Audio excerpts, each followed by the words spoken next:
Every morning, these soldiers raise the Greek flag above their ancient citadel, the Acropolis of Athens.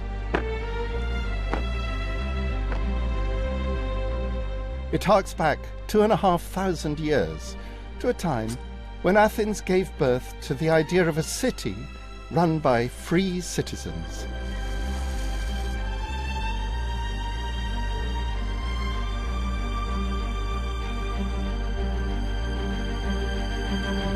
Athens is one of the most beautiful cities in the world.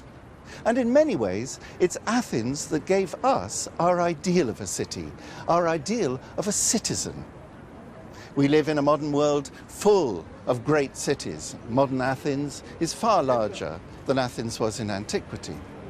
And yet, the Athens of antiquity is an extraordinary achievement. It wasn't a place where inhabitants were clustered around the palace of a king, but a seat of open government. Every aspect of daily life, from defense to waste disposal, was run by its citizens. Ultimately, this system would define a way of life.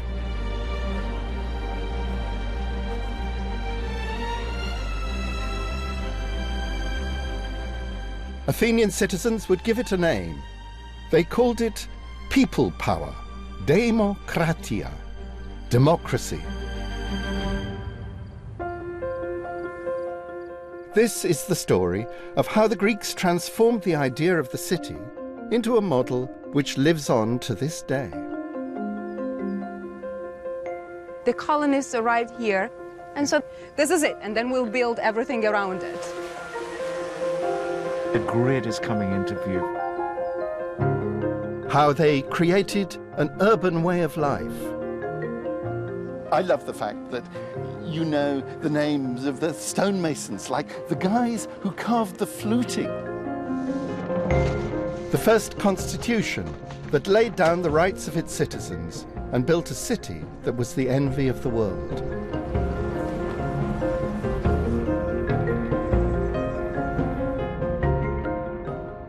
The Athenians were fighting for an ideal, and that's the ideal we articulate today. I'll then travel to Rome, where 500 years later, they created what we could call the first ancient megacity, complete with high-rise housing.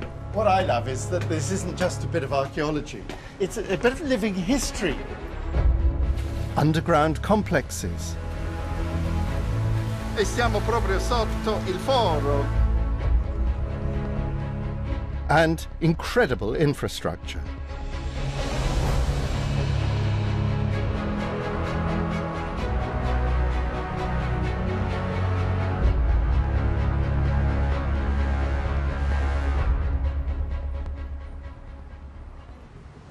There's a famous passage in a guidebook written in the 2nd century AD by a Greek called Pausanias, and it's a guidebook to all of Greece. And he comes across a little place in Boeotia called Panopes. And he says, the city, the polis of Panopes. And then he pauses and says, if you can really call this place a polis. And what worries him about Panopes is, and I'll give the quote, it has no magistrates' buildings, no gymnasium, no theatre, no agora, not even a water supply leading to a fountain.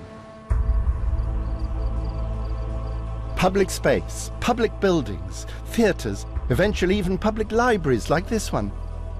These were the elements which Athenians understood, transformed a place of mass habitation into a true city.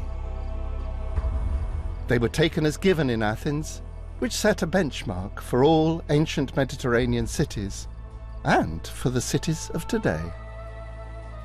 These high expectations were the product of a system of government which Athens gave the world, a government of the people, by the people, for the people. And this is how it happened.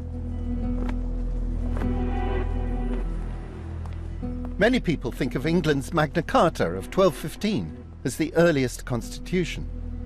But the document I'm going to show you records one from the 6th century BC, nearly 2,000 years earlier. the Athenaion Politeia, was written by the great Greek thinker Aristotle. Yet unlike the Magna Carta, it's never been filmed before. Just through here. Is this it? Oh, wow. Isn't this fantastic? I've so often seen pictures of this, but this is the first time I've seen this in the flesh. It's a papyrus that's, well, it's 2,000 years old, but it's the only surviving copy of Aristotle's Constitution of Athens. It was discovered back in 1890. It came to the British Museum, and the very, very young Frederick Kenyon, 27 years old, he set about reading it. The Greek is incredibly hard to read. This is just a bit of it. This is half the papyrus. The full thing would go down to here. It's 7 foot in all, and there were 4 of those scrolls. And this initial bit is where he tells the first chapter, which is about the reform of Solon. Here, for instance, there's Solon himself, Solon. Athenians regarded Solon as the founder of their democracy. They appointed him their lawgiver, and he was invited to draw up a new legal code to rescue Athens from bitter internal conflict between rich and poor. This document was at least as important to the ancient Athenians as the Magna Carta is for us. Yet his constitution was far more advanced.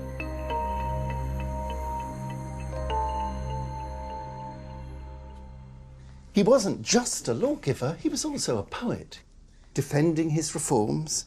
And here he is saying that I freed the land, the black earth, the greatest of the gods, he calls it, extraordinary expression. The greatest of the gods used to be enslaved. He gives freedom to the people who work the earth, and I freed the land of Attica. Attica, the land of Athens. It is the longest papyrus text we have of Greek literature. And that is what changed our understanding of the birth of Greek democracy. Democratic freedom and the new world of the Greek city went hand in hand. To understand how radical a departure this was, you need to see what had gone before. In the centuries leading up to the Athens of Solon, there had been large urban settlements in ancient Greece, just as in China and ancient Egypt, though none of them were cities as we would understand them. The most famous flourished in what was once thought to be a world of myth. This is Mycenae, 75 miles from Athens, the land of Agamemnon, Helen of Troy and the Trojan War. The Greeks of the classical period were brought up on the Homeric epics and their stories of kings of fabulous wealth and power. It was always assumed that those Homeric epics were mere legend, fantasies about a heroic age. That was the assumption, until archaeology demonstrated that there is a historical basis in Mycenaean civilization. This, for the world of 3,500 years ago, was a major urban centre. There were enough homes here to house a significant number of people. But this was the walled stronghold of a single ruler, rather than a community of citizens. That's not to say it wasn't advanced. The huge walls built high over the landscape was so big that later Greeks thought they were put up by the one-eyed monsters made famous by Odysseus, the Cyclops.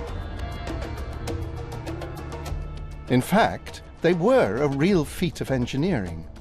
The highlight was the oldest domed roof in the ancient world.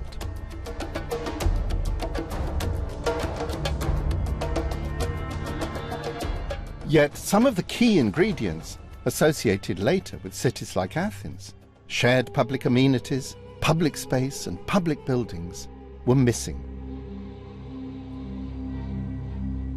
Ultimately, This was a large settlement with streets and homes crammed around the great hall or megaron of a king.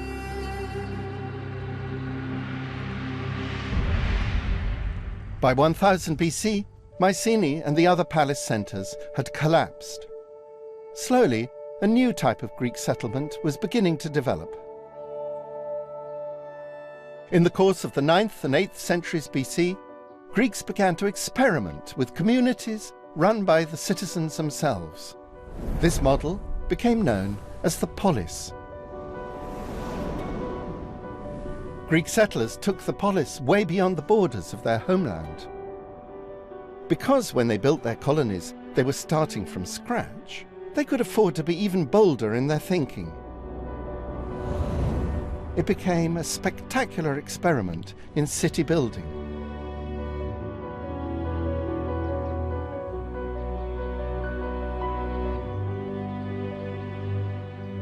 This beautiful site is known today by its Roman name of Paestum. But before it was a Roman city, it was a Greek one. Founded by Greek colonists around 600 BC, they gave it the name of Poseidonia, Poseidon's city. Now, it may seem a bit weird to look for a Greek city in Italy, but the south of Italy and Sicily are full of new cities founded by the Greeks in that period in the 7th, 6th century BC, when they were experimenting with new ideas of what a city-state, a polis, might be. And it's maybe in this site, better than anywhere else, that you can see the elements that go to make up a polis.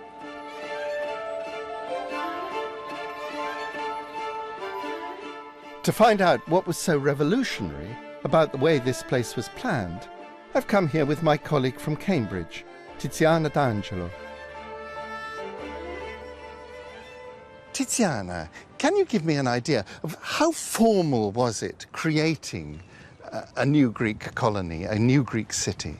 Well, it was a gradual process, but the colonists arrived here and they had a clear idea of what they needed to build their city. And they had a set of priorities, and so they were starting what was the main priority. The main priority was public space. Known to Greeks as the agora, this was the leap of imagination that, more than anything else, differentiated the new Greek settlements from Mycenae. At the heart of the polis was not a palace for a king, but an open meeting space for the citizens. We're basically entering the southern border of the agora, and the agora was huge, so it extended there for 10 hectares. Oh, wow. So not just this, 10 hectares is absolutely gigantic. So public space is really important in the city.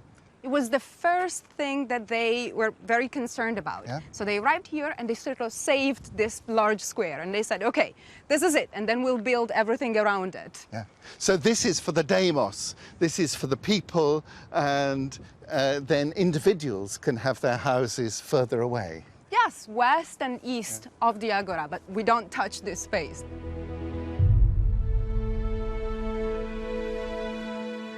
In total, the public space here, including the sanctuaries, was the equivalent of nearly 8 football pitches. That's a quarter of the town's surface area.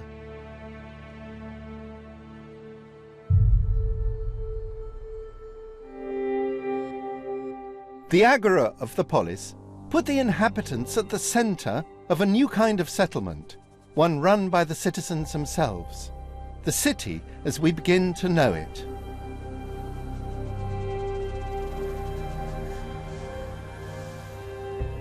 It was here that the citizens, the politai, met to exchange goods and ideas, to buy and sell, also just to talk to each other. Agora comes from the Greek word for to talk, agoriouo. The idea of public space as a place to talk may seem innocuous, but out of talk came political discussion, and out of political discussion came politics. The agora, and the approach to politics that came with it, became as popular on the Hellenic mainland as it did in colonies like Poseidonia or Paestum.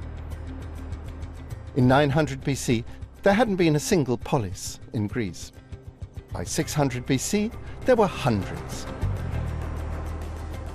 At the time when Paestum was established, Athens was just another polis in central Greece.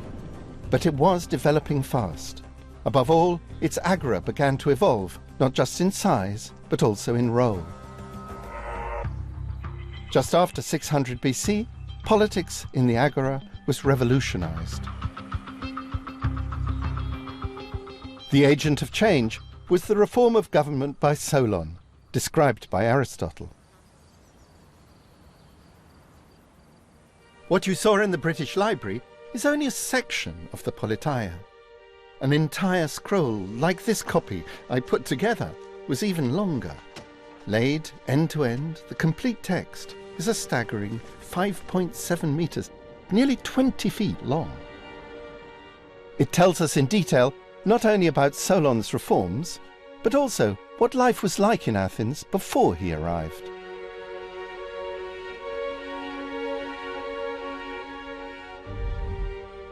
It says all the land was in the hands of the rich, and the poor, women, children were effectively their slaves. And then it talks about how Solon had his great revolution, his seisachtheia, his shaking up of everything. And here we have Solon talking about how he gives freedom to the people of Attica. He liberates them from shameful slavery, doulein aekia, and makes them free citizens. The laws say no one who is born in Attica can be turned into a slave. There's no more slavery for debt. And the constitution then gives them political rights. And without that, there is no such thing as democracy. Solon, back in 594 BC, legislated the instrument to create freedom and democracy. He gave them an ecclesia, an assembly, where they had a vote and where they had the freedom to speak. That freedom of speech is fundamental for democracy. Solon's reforms weren't perfect. They excluded women and foreign slaves from citizenship. But they launched the idea of people power, which came to its peak in 5th century Athens as male citizens voted on almost every decision. These were thrashed out in sight of the Acropolis at the heart of Athenian democracy, on the hill of the Pnyx. One of those who knows best how this place worked is my old friend John Papadopoulos, who has been studying here for 30 years. We get a great view of the Acropolis from this spot, don't we? And I guess down there we've got the Agora, and that's where so much of democracy happens. And yet this is an even more important spot for democracy, isn't it? This is the iconic spot. This is where the assembly of male citizens that constitute the Athenian democracy, this is where they met, this is where they made all of their decisions. And it's just here that we have the orator's platform. And this is very important. This is where the orators stood. And in order to make your voice heard, you had to shout above a quorum of a minimum of 6,000 citizens. 6,000 is an enormous number. You're filling this entire space, aren't you? And they sent people down into the Agora with ropes, literally to rope them in. They had red paint on the ropes so you could see who was, loitering around. You fill the place till it's full. By definition, you've got a lot of poor people there. You couldn't ignore the will of the poorest people in this society. And that is, of course, one major reason why the democracy expanded. And over time, it didn't just expand in Athens, but across the world.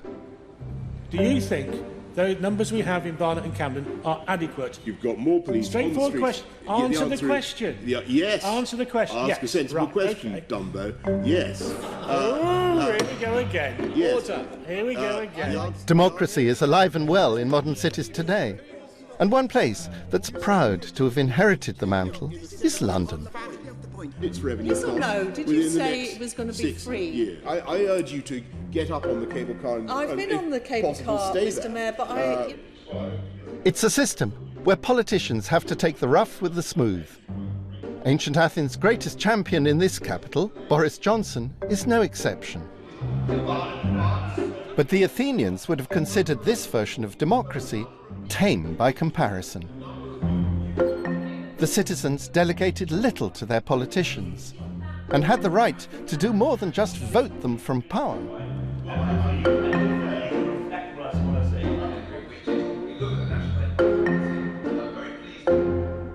I want you to imagine you're in the Pnyx, that you're an orator on the beamer. Yes. You haven't got a mic at all. I know. It would have been, what would it have been like? It would have been very difficult. And of course, the Athenians had the inexpressible pleasure of being able, when they were fed up with people, to vote to ostracize them. Can Absolutely. you imagine the impact on you as the humble person of Athens? You're never going to be one of these guys, but you can send them to Bulgaria or wherever for a long time. And it must have been a fantastically powerful thing. I think we should bring it back. I'm not going to say anything and comment on that. But none of this was a joke to the ancient Athenians. They didn't just have the right to expel those who threatened their democracy.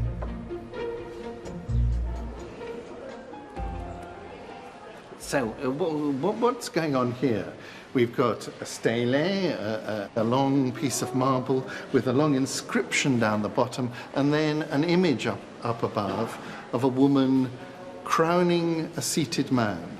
Well, it's a celebration of democracy. What we see here is a woman who is the personification of democracy, crowning a seated gentleman who is a representation of the demos, of the people. So we have the story both in image and in word. The long inscription says that anyone who attempts to overthrow the democracy, anybody who wants may murder them. They may kill them with impunity and there will be no prosecution.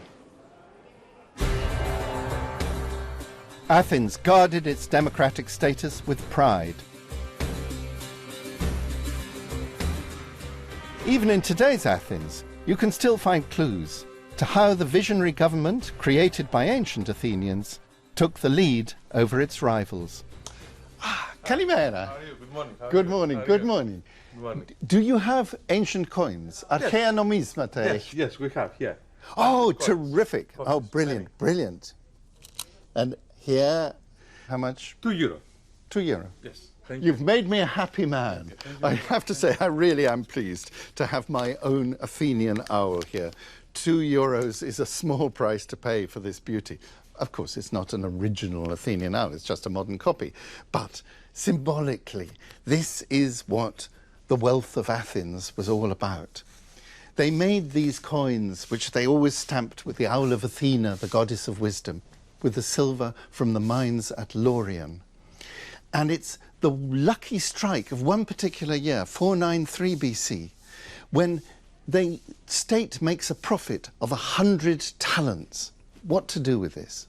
Their first idea, split it up between the citizens of Athens. It would have worked out at 10 drachma a head.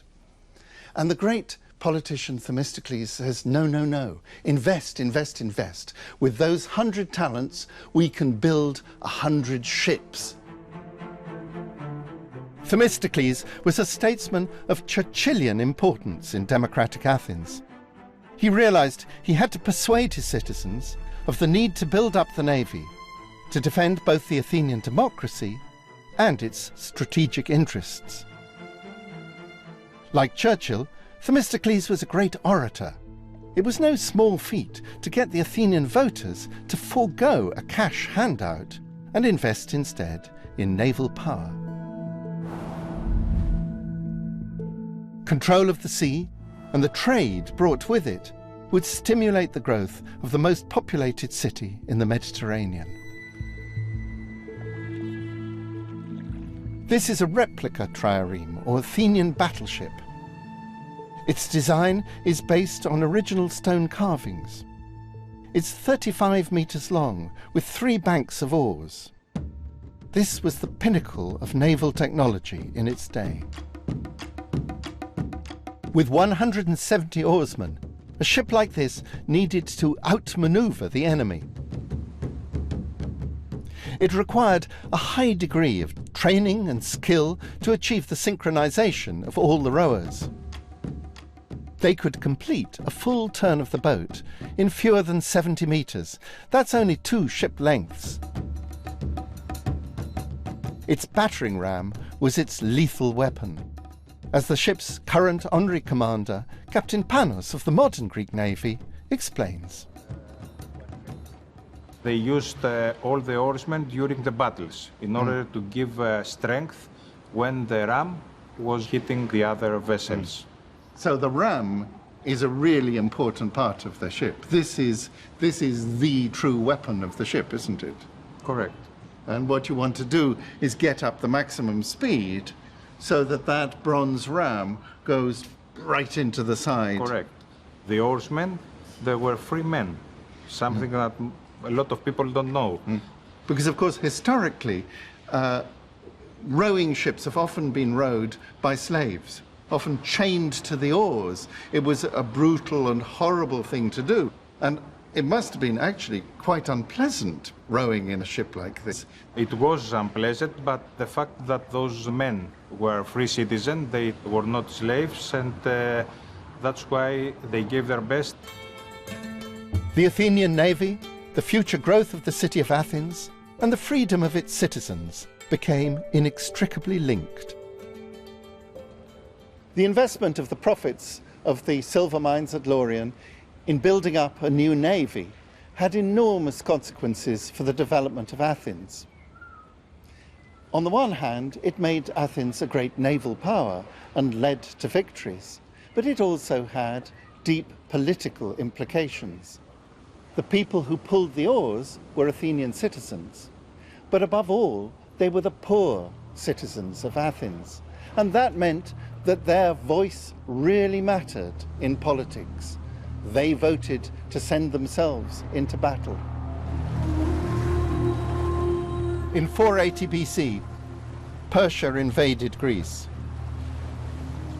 Now, the ability of a citizen state to stand up to a great empire would be put to the test.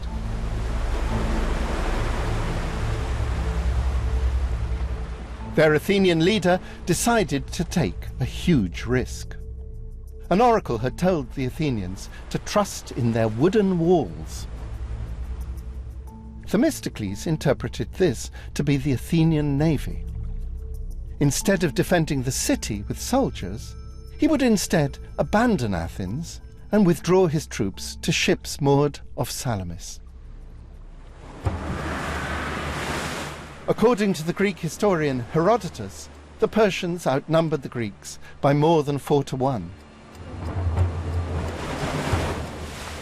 But as night fell, the master tactician Themistocles sent messages to the Persians, hinting that he was ready to change sides. The Persians, in order to maintain their position as negotiations continued through the night, were forced to back-paddle. As dawn broke, and with the Persians exhausted, Themistocles attacked, annihilating his enemy. Though Athens itself had been razed to the ground, and the old Acropolis destroyed, the Athenian people and their revolutionary system of government had triumphed in war. They were now in a position to win the peace and transform their home from just another Greek polis to the most glittering city in the ancient world. To understand Salamis as a turning point, you need to see the landscape from the top of the Hill of the Muses.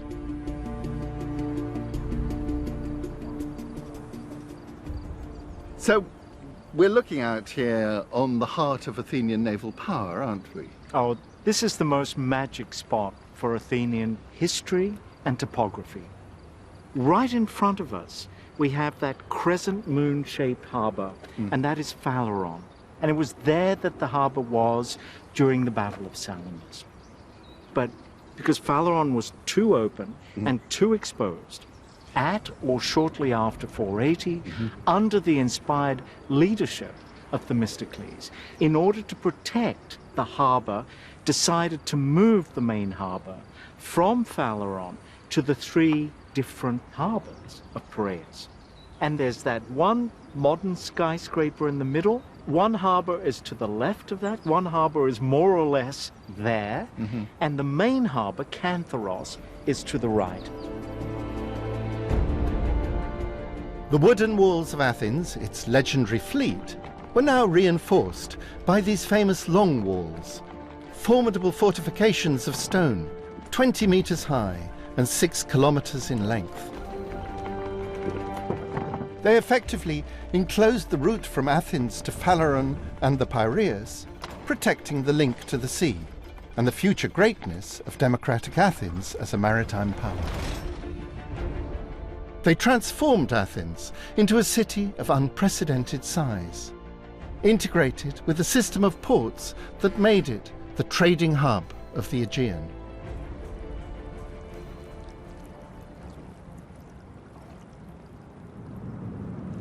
The modern Piraeus is an enormous ferry port, but it's in exactly the position of the ancient Piraeus, and it's this gigantic port that is the secret of the commercial success of ancient Athens. With its hard-won political freedom came economic freedom.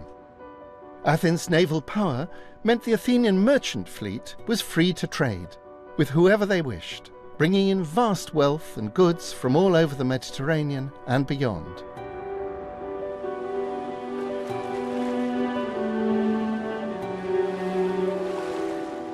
Parts of the ancient sea fortifications of Athens survive today.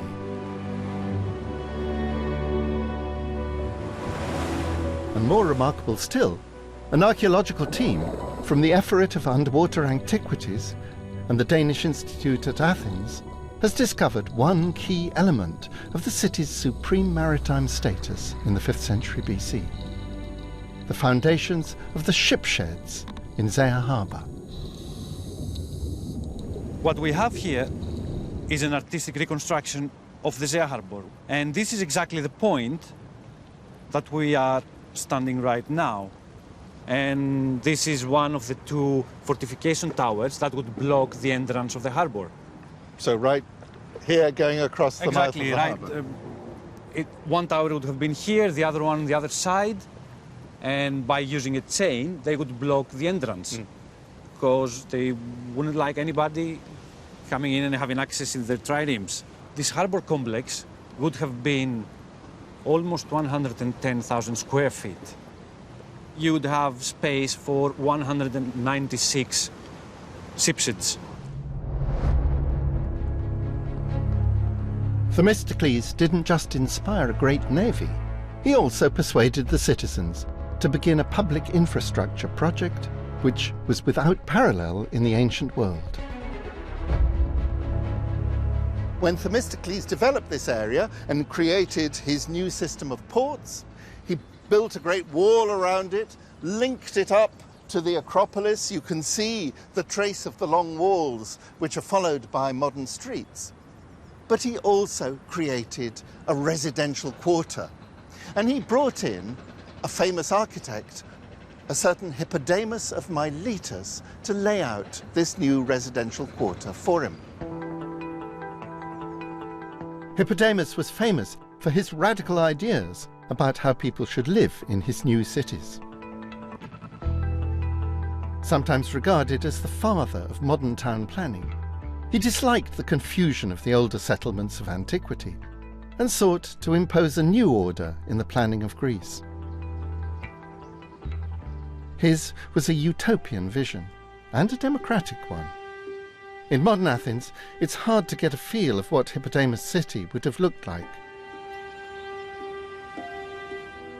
However, there is one place you can really get the idea. In northern Greece, 125 miles from the Bulgarian border, are the remains of the ancient city of Olynthos. It's the best surviving example of the layout of a Greek city of the classical period. At the south of the site, there's an earlier development from the 6th century BC, with clusters of houses strewn here and there. Then, in the 430s BC, we can see the scale of the revolution that took place.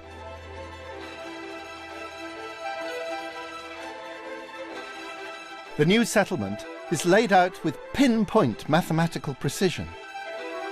Long straight streets dividing equally sized blocks. In each are 10 houses, all of them of the same dimensions. The clear boundaries of the grid helped avoid disputes between neighbours, because this was a society where the law reigned supreme, and the equal-sized houses symbolised the equality between citizens.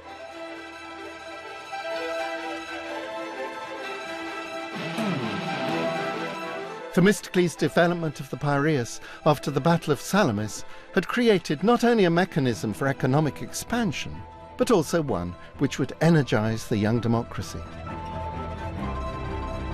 The grid at Piraeus stretched out towards the old town, and Athens was entering a new phase, the golden age of the city.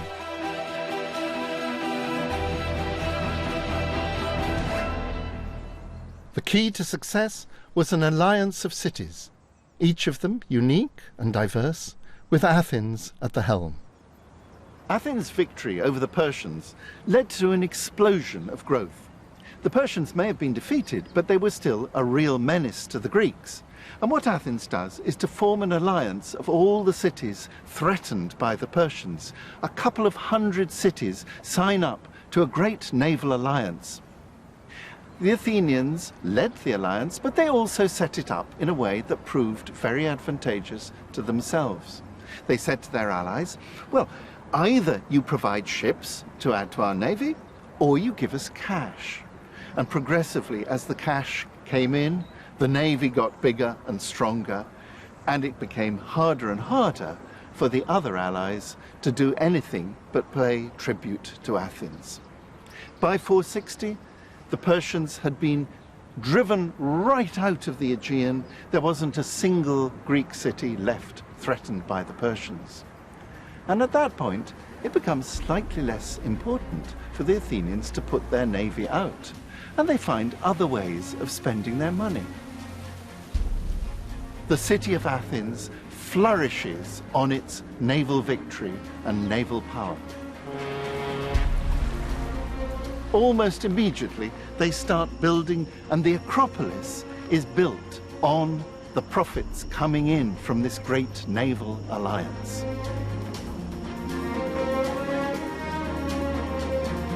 The city was now free to make real its urban ideal.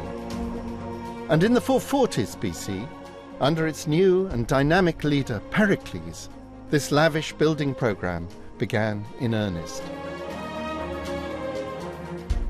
Although he was born into a noble family, Pericles was a populist who would take Athenian democracy into an even more radical direction.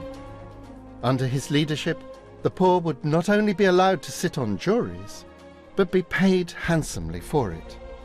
He even introduced subsidies to enable them to attend the theatre.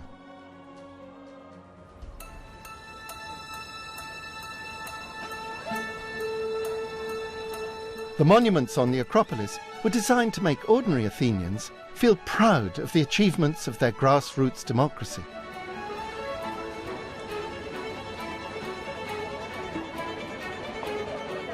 Although the Parthenon is the most famous of those buildings, by looking a little closer, you can decipher the clues left by the ancient Athenians themselves about what they thought had made their city great. It's interesting, isn't it? How all these tourists come flooding through, and they've got eyes only for the Parthenon. They all know that this is the monument to see on the Acropolis. And they don't even pause to look at this one down here. The Propylaea may seem just an entrance to the Acropolis, but John has a striking new theory. If he's right, the tourists are missing something monumental. What's really remarkable, and this has been an enigma for a long time, was why did the architect Mnesicles in 437 BC change the orientation by almost 40 degrees? What, out that way? Out there. It used to point out towards the Hill of the Muses and towards Phaleron. Yeah. Whereas now he changed it. And nobody could quite figure out what that was all about. It's so elegantly simple, and it typifies what the Athenians were all about. Upon exiting the Acropolis, upon exiting the Propylaea, Salamis is in your face. Mnesicles captured for eternity the watershed event that defined Athens. Elsewhere on the Acropolis, there are the signs of the human story behind these monuments. They reveal the spirit of openness, which would make Athens the centre of the Mediterranean world.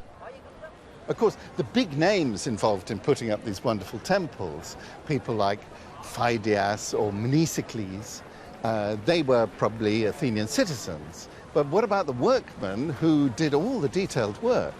Well, this is in fact very interesting because we actually have inscriptions that give accounts, a list of all the workmen and what exactly they did. This amazing historical document, now on display in the Acropolis Museum, lists the names of all the workmen who built the Erechtheion, giving their jobs, their place of origin, and in many cases, even their social status. I love the fact that you know the names of each and every carpenter who worked here, the stonemasons, like the guys who carved the fluting. It's quite specific, not who made the columns, but who did the little channels down. And there's this guy called Simmias, who has a group of 4 slaves, and they were working explicitly on the 4th column, which must be 1, 2, 3, 4. That's Simmias at work. Brilliant fluting.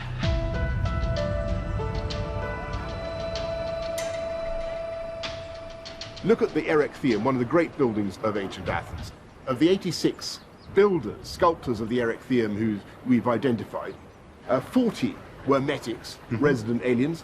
I think 26 were slaves, and the rest of it were free-born Athenians. So in other words, the overwhelming majority were either slaves or, in the biggest category, were foreigners. It was built by the Poles, as it were. It was built by the immigrant labour from what was then the equivalent of Albania, or wherever it happened to be. What the Erechtheion documents is a willingness to welcome energy and talent if it could be turned to the advantage of the city as a whole. It was an openness that went hand in hand with democracy.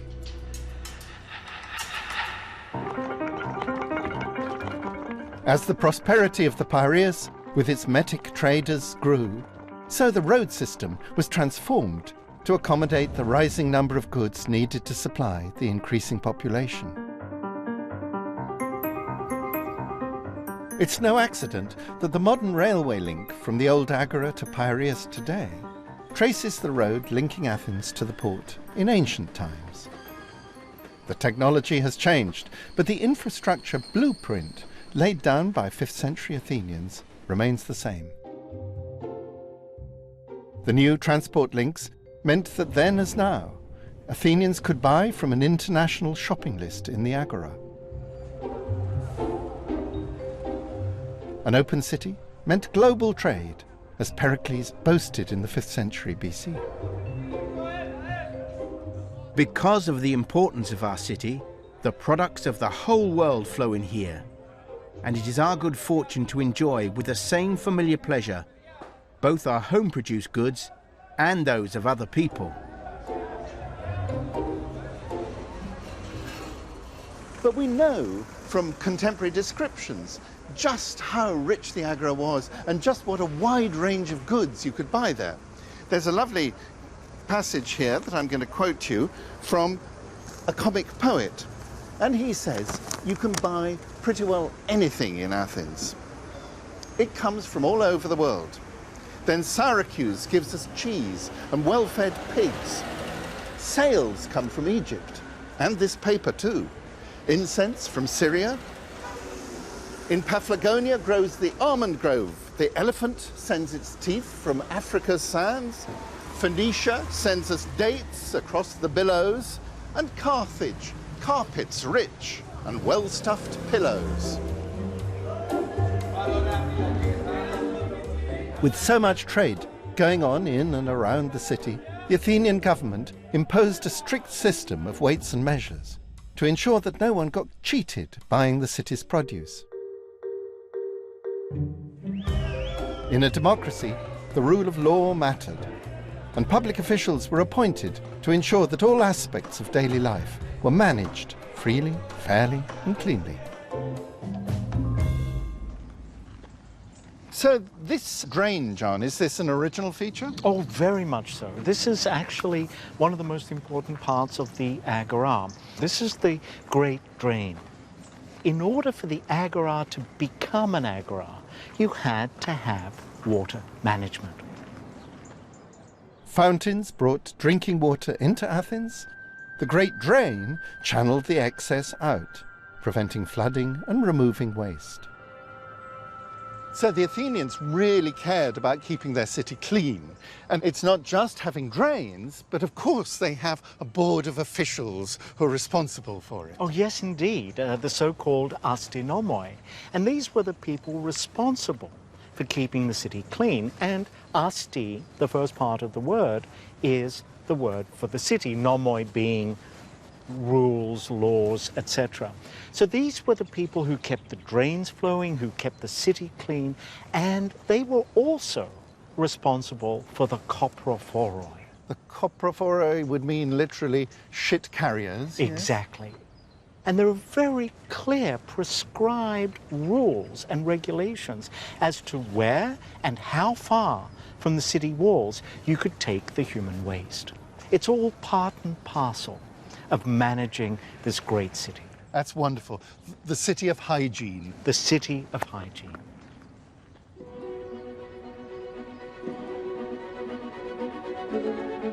The democratic government of Athens had done more than create the institutions which could make a great city work. It had set the benchmark of what a polis in Greece should be. And that standard had been set by public demand. The power of the people, democracy. It was a standard not just for ancient Athens, but for the cities of the future. Summed up by one of the greatest Athenian leaders, Pericles, his words continue to inspire our leaders of today. A spirit of freedom governs our conduct, not only in public affairs, but also in managing the small tensions of everyday life, where we show no animosity at our neighbour's choice of pleasures, nor cast aspersions that may hurt, even if they do not harm. Now, that is what we're all about. That's London. That's the idea that you let people get on with their lives, that you don't have any prejudices on grounds of race or gender or sexuality or whatever, and you welcome and you tolerate. And that's what they believed in, and that's the ideal we articulate today. And it was that tolerance that led arguably to Athens' greatest legacy. For Athens, political freedom and freedom of trade went hand in hand. But Pericles understood, for a city really to take off, it needed ideas, freedom of thought. This is the modern Academy of Athens, but it recalls the great philosophical schools of ancient Athens, like Plato's Academy. Athens' spirit of freedom meant that it became a magnet for the greatest thinkers in the known world, following the lead of Socrates and Plato. And indeed, it was Plato's star pupil, Aristotle, who recorded the constitution of Athens, its politeia, the document which has given us our unique insight into the workings of ancient Athens. It was Solon's law code which had drawn the link between freedom and the city and established the rights of citizens for the first time. And just how unique Athens was would quickly become apparent, because success brought rivalry. As the Persian threat subsided, there was a protracted series of wars with another Greek state, Sparta. These wonderful pieces are copies of sculptures from the Acropolis in Athens. Athens was full of sculptures, images, works of art, monuments. That's what Athens was about. Here we've got the tyrant slayers, Harmodius and Aristogeiton. The originals stood in the agora as symbols of democracy. These were the people who drove out tyrants. By contrast, Sparta is an almost image-free zone. One of the rare exceptions is this guy here, who's supposed to be the Spartan king Leonidas, the king who commanded the 300 who met their death at the gates of Thermopylae. Sparta was in so many ways the polar opposite of Athens. It was the opposite of all the ideals which Solon stood for, that idea that if you were born in the territory, you should always be free. In Sparta, by contrast, there was a whole population of serfs, they called them helots, who were generation after generation bound to work for the land-holding elite, the Spartiates like Leonidas. They had no laws, no coinage, not very fond of trade. They didn't really like immigrants. In fact, once a year, they ritually drove out all foreigners. It was called the xenelasia, the driving out of foreigners. And as a consequence, Sparta wasn't much to write home about as a city. At least compared to Athens, Sparta seemed to be just a collection of villages. There was one thing these Spartans did better than anyone else, and that was warfare. From the earliest age, these Spartiates were trained in the arts of war. They knew better than anyone else in Greece how to defend their land and how to ravage other people's land. And when they did so, nobody could stand up to them. If the Spartans invaded, Athens could survive without the farmland of Attica, as the city-state was already importing much of its food through the Piraeus. Pericles knew in times of crisis the Athenians could fall back behind the long walls of the extended city. But this apparently well-devised defensive strategy had a fundamental flaw.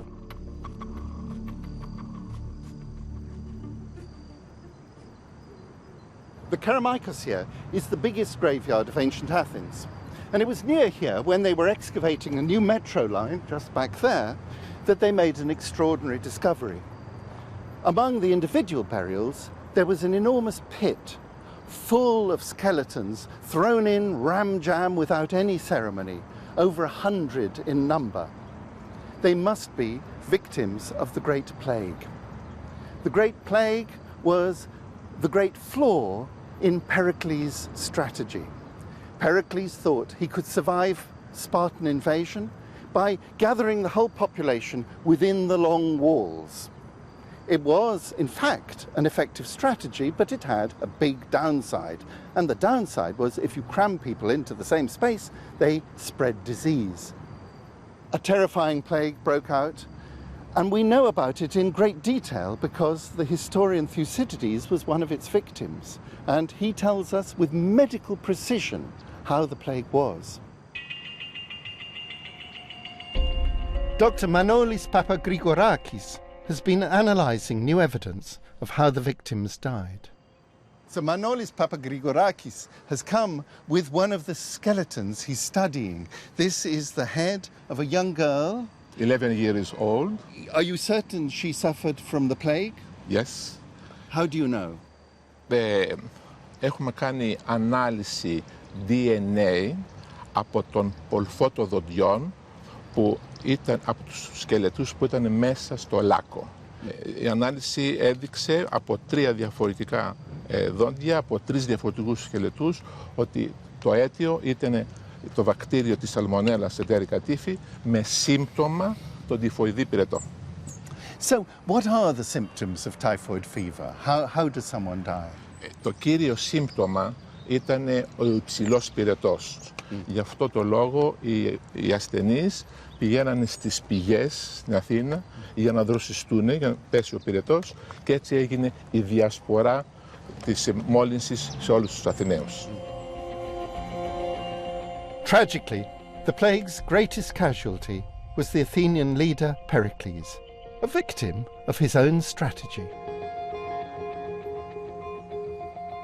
It was the reliance on Athens' naval fortifications and water supply system, the pride of its civic infrastructure, which dealt a terrible blow to the city. But the idea which Pericles and his city had championed lives on. I think that ideal of freedom is something we need to stick up for. We do in our city: freedom of speech, freedom of association. These things are contested now. They are not accepted everywhere in the world. These are not trivial values. They are incarnated here in London, just as they were in ancient Athens, and we need to stick up for them. The democratic values, which had been the hallmark of the ancient city, would finally crumble. But in the end, it was neither the plague nor the Spartans which proved Athens' final downfall. More than 300 miles north of Athens lay another Greek state. This is Pella, home of Philip II of Macedon and his son Alexander the Great.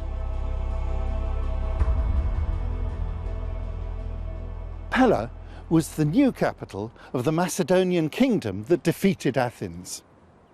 The defeat by Sparta knocked Athens back, but did not bring her down. Her empire briefly revived. It was the defeat by Philip of Macedon at the Battle of Chaeronea that ended Athens' chances of being an imperial power. The Macedonian Empire enabled them to build cities on a scale that dwarfed Athens. Instead of small streets with egalitarian housing, they built great avenues and opulent mansions decorated with extravagant mosaics.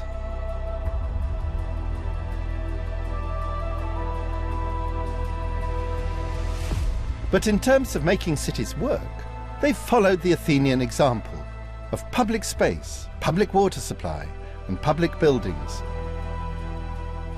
Across the Mediterranean, another city-state looked on admiringly. While the Athenians had set a new standard of urban living, it would take a much greater empire to create the world's first megacity by ancient standards. And that empire would be launched from a polis not in Greece, but in Italy. Its name in Greek spelt strength, Rome, Rome.